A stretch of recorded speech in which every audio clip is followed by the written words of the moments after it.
오늘은 교회 절기상 종료주일입니다.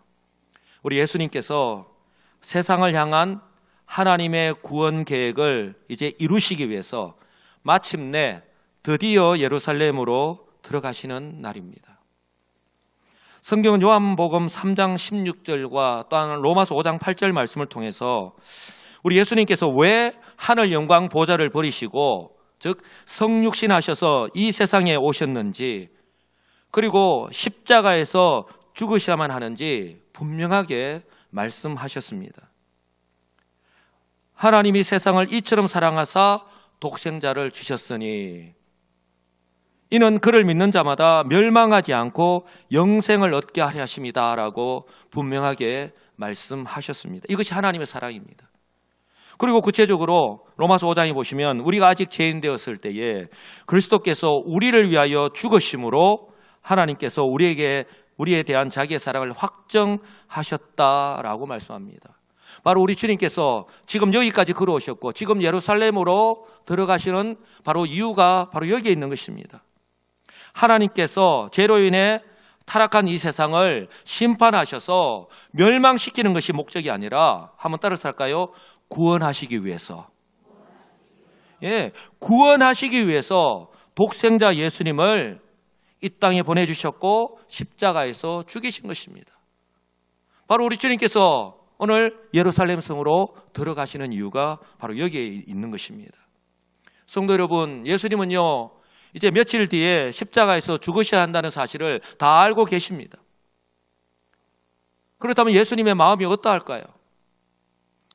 우리가 이 마태, 마가, 누가복음을 통해서 예수님이 예루살렘 성에 들어가시는 그런 모습들 우리가 이미 성경을 통해서 잘 알고 있습니다. 오늘도 우리가 말씀을 읽었는데요, 저와 여러분들이 바라볼 때, 성경을 읽을 때에, 여러분들이 생각할 때에 우리 예수님의 그 마음, 우리 예수님의 모습이 어떠하신 것 같습니까? 오늘 저와 여러분들이 한번 주목해야 될 부분이 바로 이런 예수님의 모습입니다. 오늘 예수님의 모습을 자세히 보시면 가기 싫은데 억지로 가시는 모습이 아닙니다. 또한 마음의 부담을 가지고 가시는 것도 아닙니다. 우리 예수님은 지금까지 스스로 지금 여기까지 오셨습니다. 그리고 자신이 가야 할 길을 스스로 준비하셨고, 그리고 그 길을 가시는 것을 발견할 수 있습니다.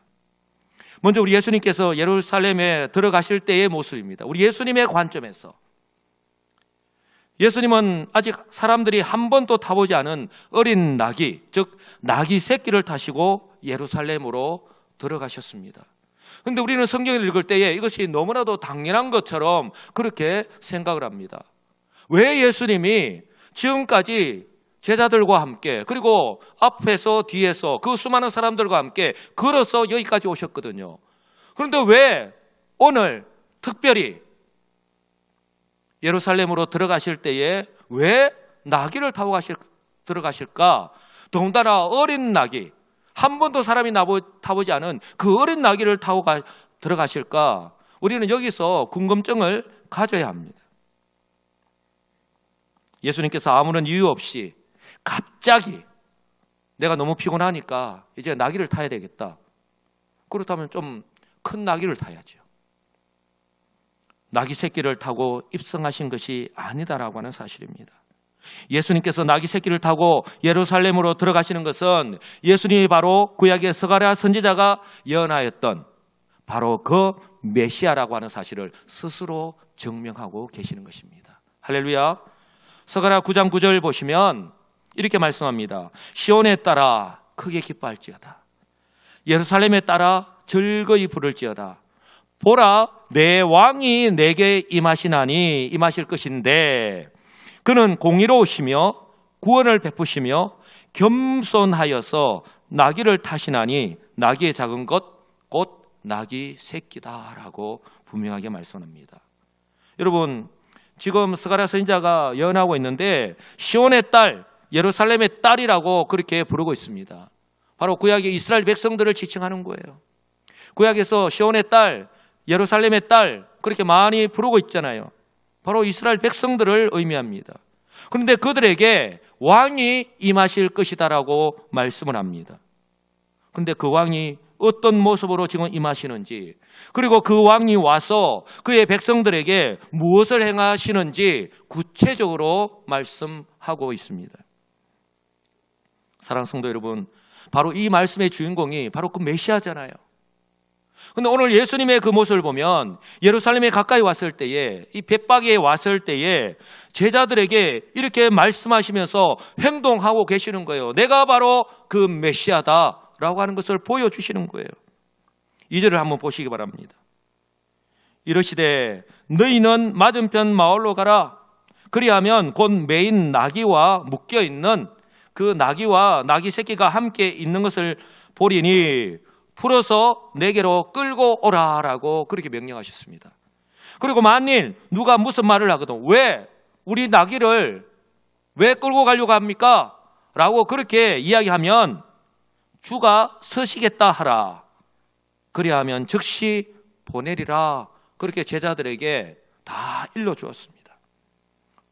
사랑하는 성도 여러분, 예수님은요 지금요 이처럼 메시아로서 제자들에게 명령하시고 그리고 그 사명을 감당하고 계십니다.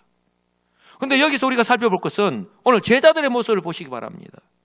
제자들은요 지금 그들이 무엇을 하고 있는지, 선지자가 하셨던 그 말씀을 그들이 알고 있는지 아니면 기억하고 있는지 알 수 없지만 이 제자들은 아무것도 모르고 있습니다. 그저 어떻게 해요? 주님께서 말씀하시니까 그대로 순종하고 있을 뿐입니다. 저는 이 장면을 보면서 제자들이 구약 성경에 대해서 조금 더 알았더라면, 좀 더 알고 있었더라면, 좀 전에 제가 말씀드렸지만 이 구약의 선지자들이 하셨던 그 말씀을 그들이 알고 있었다면, 그들이 기억하고 있었더라면, 또한 제자들이요 예수님께서 예루살렘으로 올라오시면서 하셨던 그 말씀을 기억하고 있었더라면 예수님께서 지금 예루살렘으로 들어가실 때에 걸어서 들어가시는 것이 아니라 그들에게 지금 나귀를 끌고 오라고 하셨는지, 더군다나 새끼 나귀를 타시고 예루살렘으로 들어가시는지 다 알았을 텐데 그런 아쉬움이 참 남았습니다. 사랑하는 성도 여러분, 저와 여러분들 역시 마찬가지잖아요. 저와 여러분들 역시 한번 따라서 할까요? 아는 만큼 믿을 수 있고 믿는 만큼 순종할 수 있습니다. 예, 저와 여러분들에게 하나님의 말씀을 주신 이유가 바로 여기에 있습니다. 아는 만큼 우리는 하나님을 믿을 수 있습니다. 그리고 하나님을 믿는 만큼 우리는요 그대로 지키면서 행할 수 있는 거예요.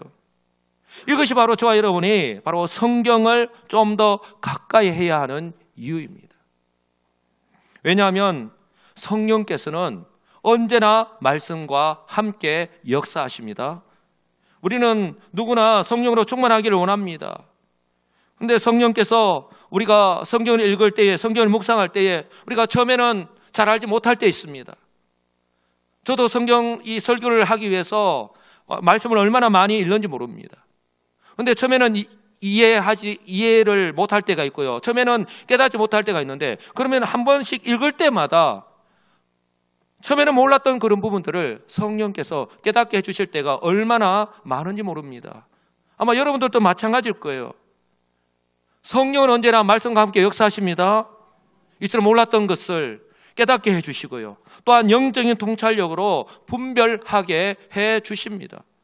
이것이 무엇을 의미합니까? 우리가 성도로서 어떻게 이 세상과는 구별되게 살아갈 수 있는가 하는 밑거름이 된다는 거예요. 원동력이 된다는 거예요.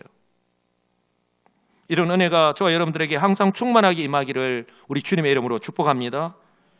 이처럼 예수님께서 제자들에게 하신 말씀과 행동을 통해서 주님께서 메시아가 되신다라고 하는 사실과, 그리고 그 길을 스스로 증거하고 계신다라고 하는 사실을 우리는 성경을 통해서 알 수 있습니다. 오늘 2절을 보시면 예수님께서 제자들에게 이렇게 명령하셨잖아요. 너희는 맞은편 마을로 가라. 그리하면 곧 매인 나귀와 나귀 새끼가 함께 있는 것을 보리니 풀어 내게서 끌어오라.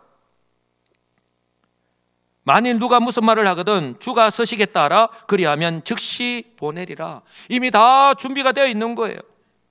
그러니 이 나귀의 주인 역시 주가 서시겠다, 이거 절도잖아요. 그냥 가지고 오면 절도 아닌가요? 경찰에 신고하면 잡혀 들어갑니다. 근데 주가 서시겠다라고 하는 이 한마디에 이 나귀의 주인 역시 그대로 순종하였잖아요.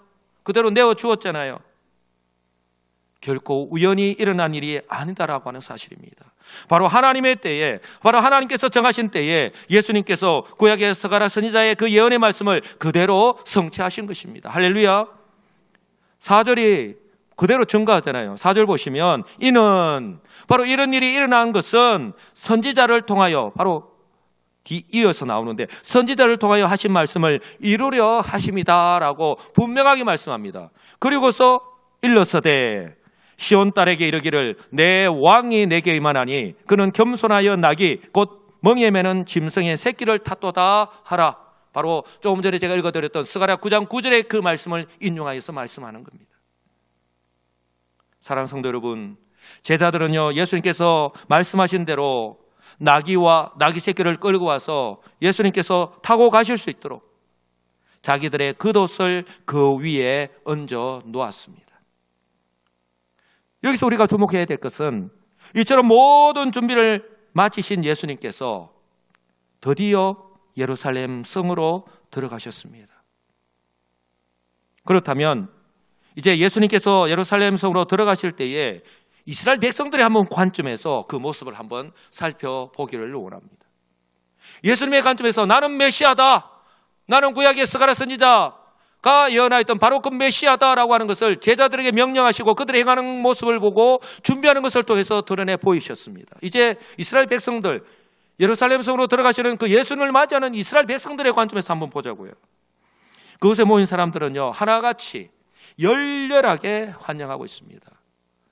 뭐 오시면 오시고 뭐 가시면 가시고 그게 아니에요. 8절을 보시면 무리의 대다수는 수많은 무리들이 그들의 겉옷을 길에 펴고 다른 이들은 나뭇가지를 베어서 길에 폈다라고 말씀합니다. 여러분 여기서 그 무리들이 하는 행동들을 그냥 우리가 예사롭게 넘겨서는 안 됩니다. 그들의 겉옷을 길에 펴는 이 행동, 그리고 나뭇가지, 이 나뭇가지가 바로 종려나무가지입니다. 그래서 오늘 예루살렘 성에 입성하실 때에 종려주일이라고 부르는 이유가 바로 여기에 있는 거예요. 종려나무가지입니다. 이 종려나무가지는 그 의미가 승리를 상징하는 거예요. 이 나뭇가지를 베어서 길에 폈다라는 말은 왕을요, 이 승리를 상징하는데 왕을 열렬하게 극진히 환영한다라고 하는 그런 의미인 거예요. 이스라엘 백성들의 이런 모습은요, 지금 왕을 맞이할 때의 모습입니다. 이뿐만 아니라 그들의 모습을 한번 보시면 9절에 보시면 앞에서 가고 뒤에서 따르는 무리가 소리 높여 이르되 호산나 다윗의 자손이여 찬송하리로다. 주의 이름으로 오시는 이여 가장 높은 곳에서 호산나 하더라. 호산나를 거듭 외치고 있습니다. 호산나 다윗의 자손이여 라고 그렇게 외치고 있습니다. 여러분 우리가 찬양을 호산나, 좀 전에 우리 할렐루야 찬양대도 호산나 찬양했잖아요. 호산나의 뜻이 무엇입니까? 호산나는 히브리어로 우리를 구원하소서라는 뜻입니다. 다윗의 자손이여 이제 우리를 구원하소서, 그렇게 그들이 외치고 있는 거예요. 그리고 또 하나 11절을 보시면 심지어 그들은요 이렇게 사람들이 열렬하게 환영하니까 도대체 저 양반이 누구인가 라고 했을 때에 갈릴리 나사렛에서 나온 출신인 선지자 예수다라고 그렇게 외치고 있습니다.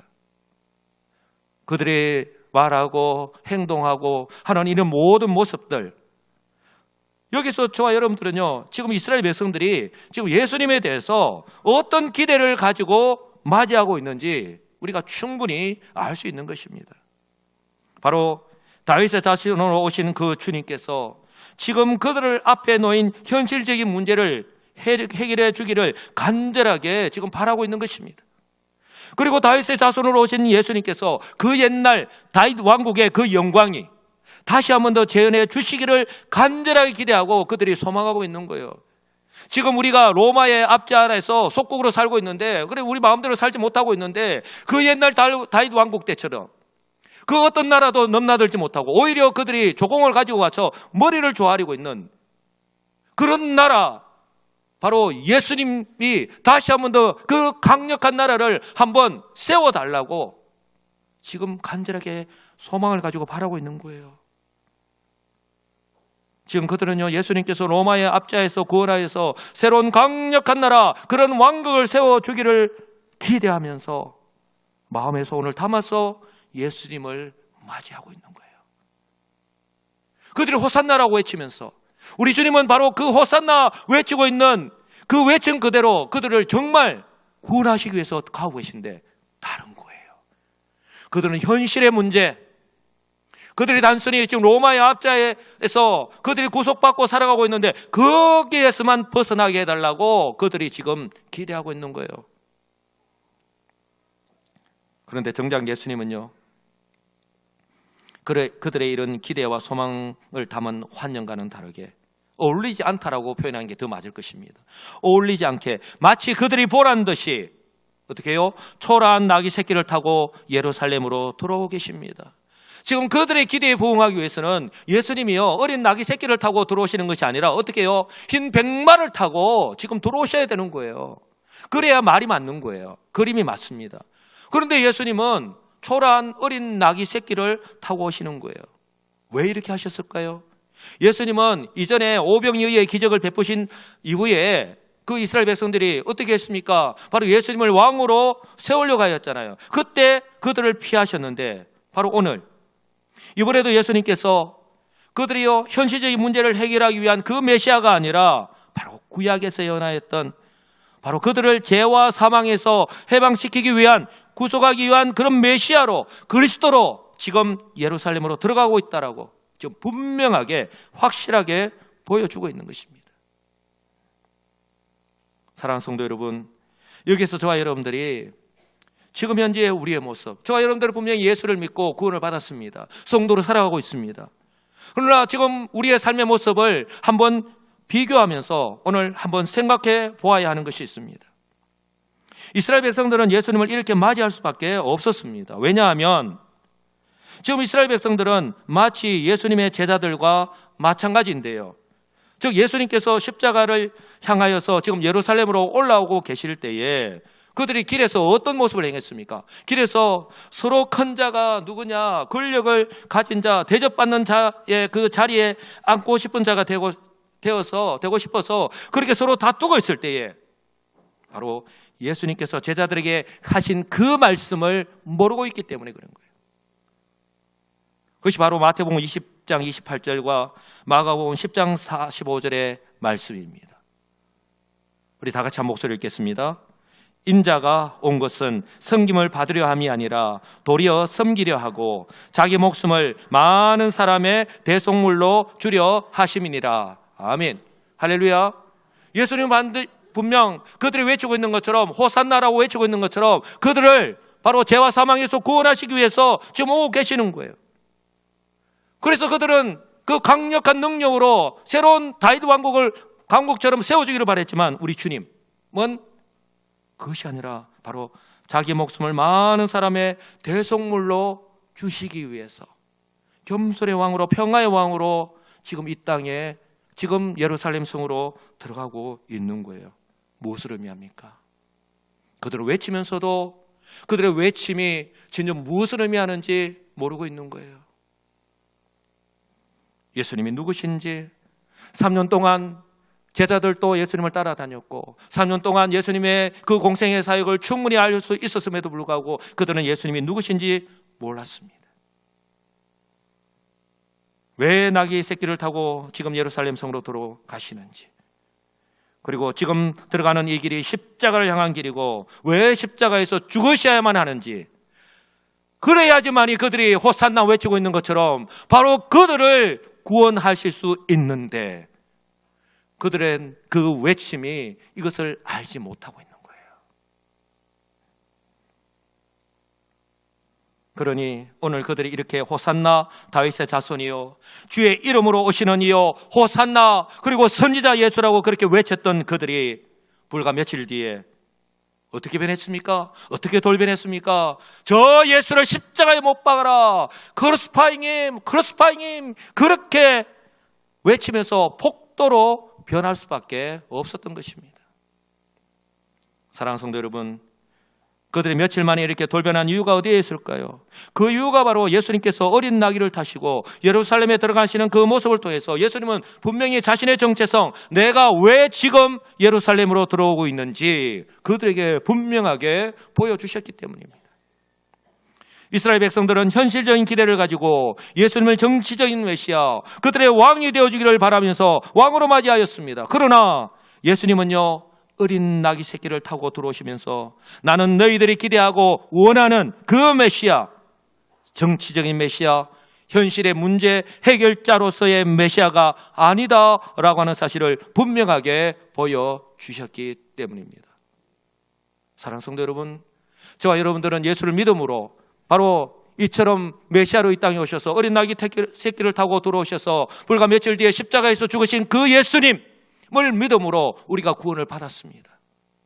그런데 우리의 모습 가운데에 오늘 이 유대인들 호산나라고 외치면서 우리의 모습 가운데 주어진 현실의 상황 속에서 마치 유대인들처럼 그렇게 예수님을 향해서 외치고 계시지는 않은지 모르겠습니다. 그렇게 살아가고 계시지는 않은지 모르겠습니다. 그들의 욕구와 갈망을 충족시켜주지 않으니까 이처럼 그들의 기대가 실망으로 변했습니다. 희망이 사라지고 나니까 이처럼 그들은 배신감에 돌변할 수밖에 없었던 것이죠. 혹 우리의 모습 가운데 이런 모습은 없습니까? 혹 코로나 기간 동안에 아니면 여러 가지 이유로 지금 교회에 나오지 않는 성도들 가운데에 이런 성도들은 없습니까? 여기서 질문 하나를 드리겠습니다. 이처럼 대부분의 이스라엘 백성들이요 하나가 되어서 예수님을 맞이하고 있는 그 현장에 또 다른 목적을 가지고 와 있는 사람들이 한 부류가 있습니다. 누구일까요? 누구일까요?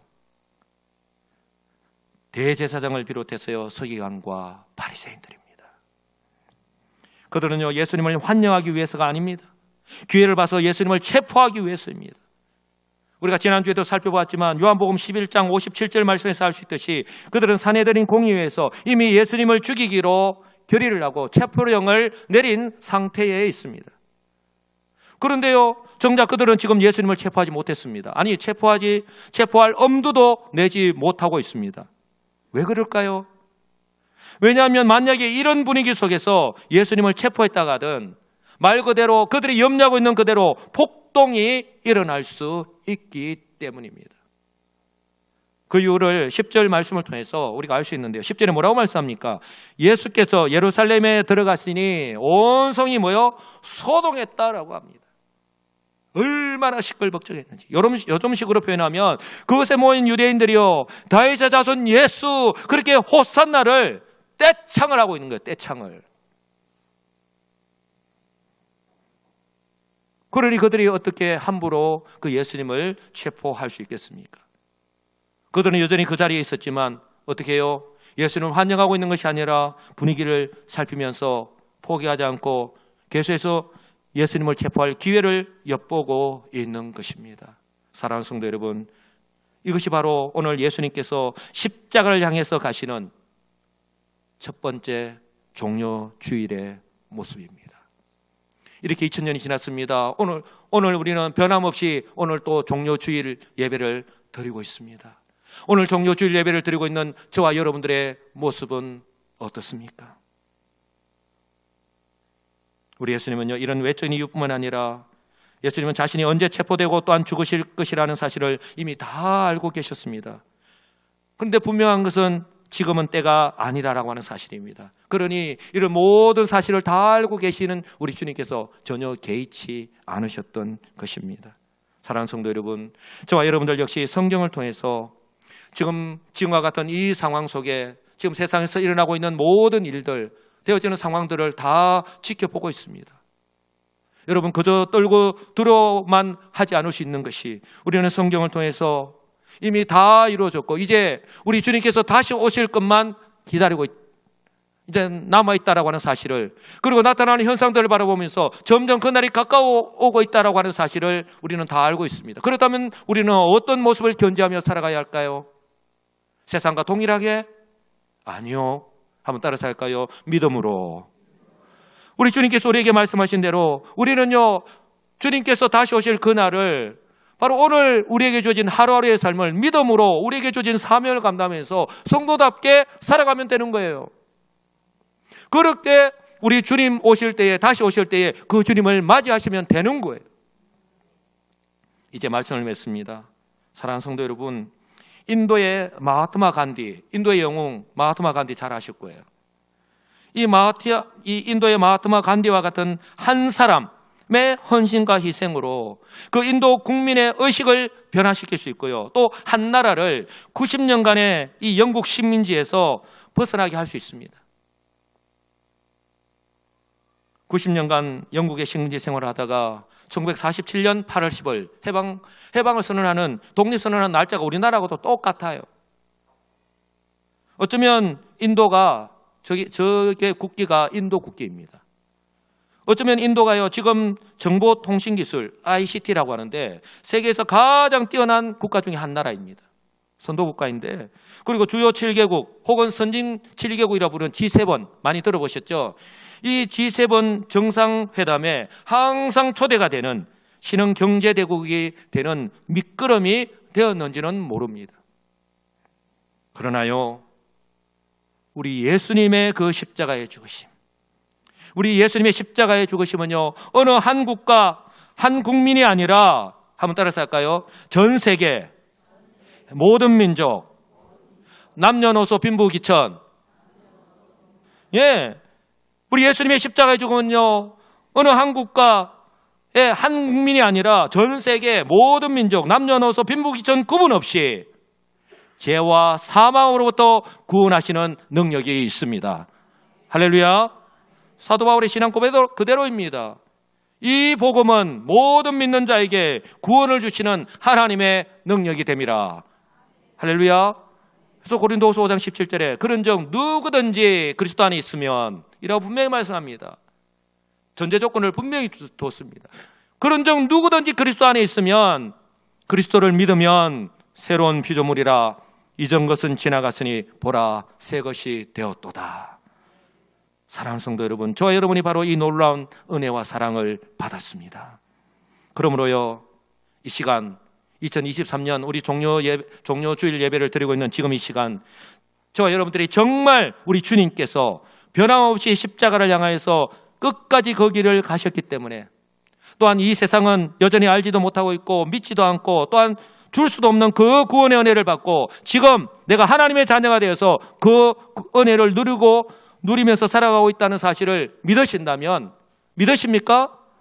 믿으신다면 마치 첫 번째 이 종료주의를 맞이하는 유대인들처럼 세상에만 관심을 두고 세상의 마음을 빼앗긴 채로 오직 우리가 직면한 그 현실의 환경 때문에 그 구원의 은혜, 또한 내가 어떻게 살아가야 될지 그것을 잊어버린 채로 살아가거나, 아니면 세상 사람들과 마찬가지로 마치 하나님이 계시지 않는 사람처럼 환경 때문에 그때그때마다 흔들리거나 일희일비하면서 살아가는 것이 아니라, 한번 따라서 할까요? 날마다 시간을 내서라도, 얼마나 피곤합니까? 아침 일찍부터 저녁 늦은 시간까지 지금 얼마나 참 어렵고 힘든 시기입니까? 얼마나 열심히 일하면서 힘들게 살아간다는 거 다 알고 있습니다. 그러나 그럼에도 불구하고 시간을 내어서라도, 다시 한번 따라가겠습니다. 말씀과 기도를 통하여, 예, 말씀과 기도를 통하여 하나님께로 한 걸음씩 더 가까이 나아가시는 우리 성도님들 되시기 바랍니다. 그럴 때에요, 우리가 하나님의 그 은혜를 다시 한 번 더 우리가 생각하고 리마인드하고요, 감사하면서 살아갈 수 있습니다. 그렇게 그 은혜에 감사하면서 또한 그 은혜를 누리면서 우리 주님께서 걸어가신 그 길, 어떻게 우리가 따라갈 수 있겠습니까? 어떻게 감히 흉내조차 낼 수 있겠습니까? 단지 우리가 믿음으로 그 길을 우리가 순종하면서 따라가시는 지혜롭고 복된 우리 시민교회 성도들이 다 되시기를 우리 주 예수 그리스도의 이름으로 간절히 축복합니다. 아멘.